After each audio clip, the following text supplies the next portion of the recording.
지금 무슨 냄새가 나는 거야? 발냄새 아니야? 뭐야? 독일의 어느 회사.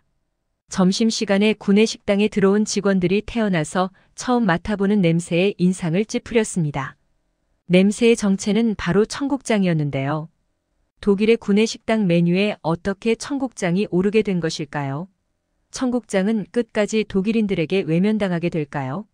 독일 구내식당에서 무슨 일이 있었던 것인지 한번 자세히 알아보도록 하겠습니다.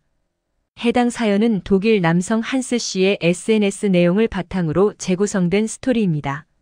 안녕하세요. 저는 독일의 수도 베를린에 사는 한스라고 합니다. 저는 어린 시절부터 열심히 공부해서 좋은 대학에 들어갔고, 대학에 들어갔다고 해서 놀지 않고 쭉 열심히 해서 지금은 높은 연봉을 받는 대기업에 다니고 있습니다.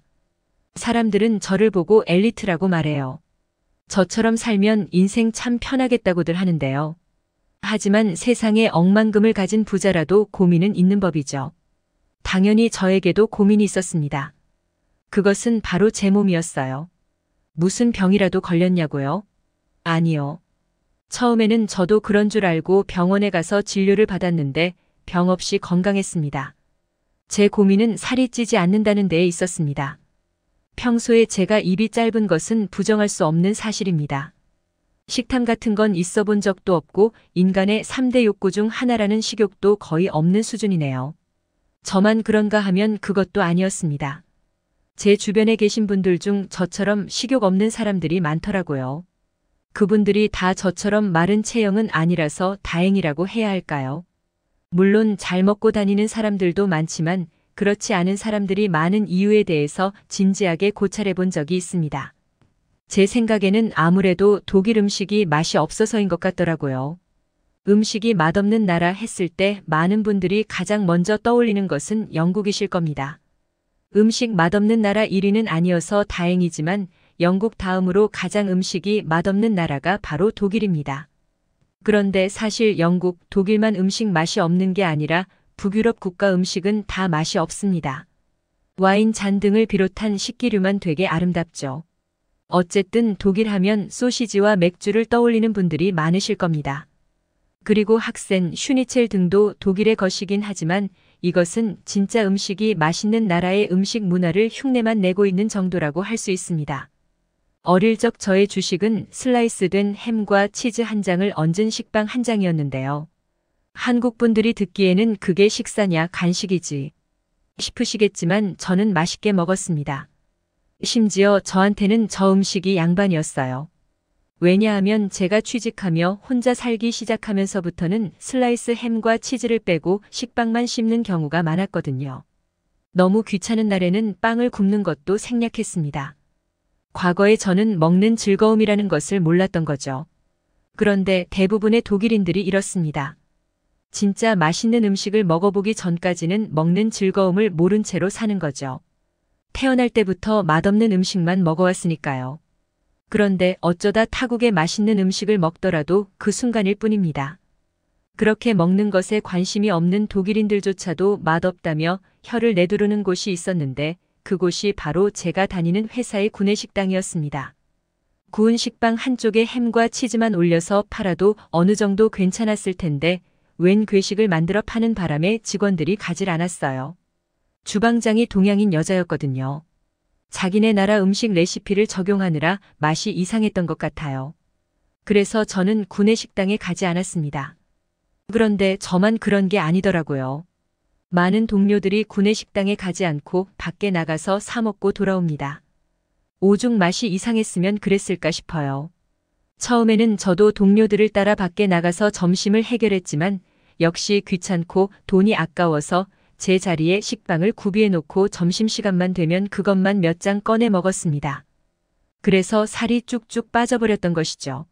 나중에는 구내식당에 하루에 10명도 안 가게 되고 5명도 안 가게 되었습니다. 직원이 몇백 명이나 되는데 심각한 상황이었죠. 구내식당 운영을 하지 않는 것이 회사에 도움이 될 판이었습니다. 아니, 사실 몇 달 전부터 이미 그런 상황이었어요. 결국 회사 측에서는 구내식당을 없앨 심산으로 동양인 주방장을 해고했죠. 나중에 안 거지만 그 동양인 주방장은 중국인이었습니다. 자극적인 향신료를 사용하니 그녀가 만든 요리가 독일인들 입맛에 맞을 턱이 없었던 것입니다. 그렇게 구내식당은 문을 닫았죠. 사실 저와는 상관없는 이야기였습니다. 저는 점심시간에 늘 빵을 질겅거린 뒤에 낮잠을 청했으니까요. 하지만 머지않아 다시 구내식당을 영업한다는 소식이 들려왔습니다. 일부 직원들의 항의가 있었기 때문이죠. 늘 구내식당을 이용했던 소수의 직원들, 그리고 어찌 되었든 구내식당은 있어야 한다는 목소리였습니다. 자신들이 구내식당을 이용하는지 아닌지는 중요한 것이 아니며 구내식당의 존치 여부가 회사의 이미지를 좌우한다는 의견이었죠. 너무 비효율적인 이야기였지만 그렇다고 아주 틀린 말은 아니었습니다. 하지만 손해를 보지 않기 위해서라도 개선이 필요해 보였죠. 회사 측에서는 일단 새롭게 조리사를 채용했습니다. 하지만 그러거나 말거나 여전히 저와는 상관없는 이야기였죠. 그날도 여느 때와 다를 바 없이 사무실에서 식빵만 질겅이고 있었는데 흥미로운 소문이 나돌기 시작했습니다. 구내식당에서 새로 일하는 여자 완전 예뻐. 내 스타일이던데. 한국인이라며? BTS 좋아한다고 하면서 말 걸어볼까? 외모가 거의 연예인 수준이던데? 몇 살일까?